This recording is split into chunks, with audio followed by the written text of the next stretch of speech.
Subhanallah, mengapa ya?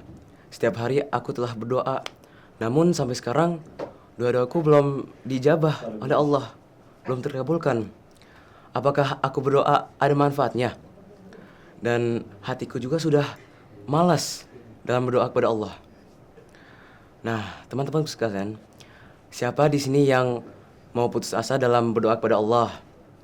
Insya Allah nggak ada ya, karena di video ini insya Allah Ane bakal ngejelasin kenapa sih kita sebagai hamba Allah, kenapa kita nggak boleh yang namanya memutuskan komunikasi antar kita sama Tuhan atau doa. Nah, jangan kemana-mana, stay di Kultum Ramadan.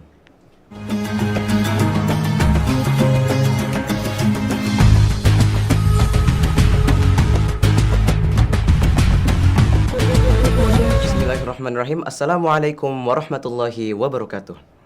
Nah, teman-temanku yang soleh dan solehah, perlu kita ketahui bahwasannya tak sepatutnya bagi kita untuk meninggalkan atau berhenti melakukan yang namanya doa kepada Allah atau meminta ampunannya. Apalagi ketika kita telah melakukan maksiat atau melakukan keburukan atau melakukan hal yang mendosakan. Maka wajiblah bagi kita untuk berdoa kepada Allah dan meminta ampunannya secepat mungkin. Namun, orang-orang Islam di luar sana, kebanyakan dari mereka yang merasa bahwasannya apabila mereka bermaksiat, melakukan dosa, lalu mereka kembali ke jalan Allah untuk bertaubat, mereka menyangka bahwasannya Allah tidak akan mengampuni dosa-dosa mereka. Nah, ini adalah salah satu kesalahan yang cukup fatal ya bagi seorang pemaksiat. Karena di sini menunjukkan bahwa kita malah membantah salah satu asmaul husna Allah. Yaitu apa? Yaitu Allah Maha Pengampun. Allahu Ghafur. Karena Allah itu nggak peduli betapa besarnya dosa seorang hamba maupun dosa seorang hamba itu sebesar gunung atau sebanyak buih-buih di lautan Samudra Pasifik, tapi kita kembali ke jalan Allah untuk bertaubat, maka Allah pasti akan mengampunkan dosa-dosa kita.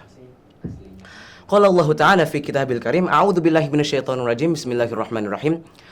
Qul ya ibadiyalladzina asrafu ala anfusihim la taqnatu min rahmatillah. Innallaha yaghfiru dzunuba jami'a, innahu huwal ghafurur rahim. Shadaqallahul azim, yang artinya, katakanlah wahai hamba-hambaku yang melampaui batas terhadap diri mereka sendiri. Janganlah engkau berputus asa yang dari rahmat Allah. Sungguhnya Allah itu mengampuni segala dosa. Allah itu mengampuni seluruh dosa.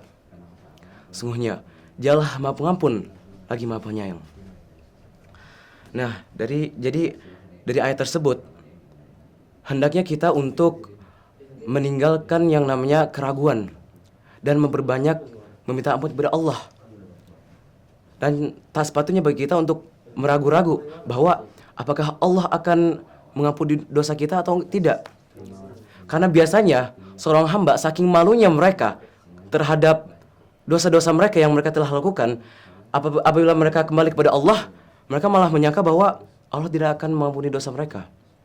Nah, maka dari itu wajiblah kita untuk yakin bahwa Allah itu pasti akan mengampuni dosa-dosa kita. Kemudian Allah juga telah berfirman dalam surah Al-Baqarah, A'udzubillahi minasyaitonirrajim, bismillahirrahmanirrahim. Wa idza sa'alaka 'ibadi 'anni fa inni qarib. Ujibu da'watad da'i idza da'ani falyastajibu li wal yu'minu bi la'allahum yarshudun. Shadaqallahul azim. Yang artinya, dan apabila hamba-hambaku bertanya kepadamu tentangku, maka sesungguhnya aku itu dekat. Akan kukabulkan orang-orang yang berdoa. Apabila mereka berdoa kepadaku, maka hendaknya bagi mereka untuk melakukan perintahku, memenuhi perintahku, beriman kepadaku, agar mereka berada dalam orang-orang yang mendapati kebenaran.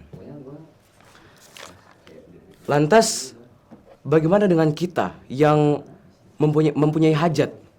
Yang demikian kita telah berdoa kepada Allah secepat mungkin, sebanyak mungkin, setiap hari. Namun kita merasa bahwa Allah itu belum mengijabahi doa-doa kita.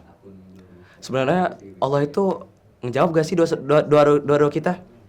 Nah, teman-temanku sekalian, hendaknya kita untuk periksa doa-doa kita, memeriksa apa yang sedang kita berdoa, sedang kita meminta kepada Allah. Karena ada hadis yang mengatakan seperti ini.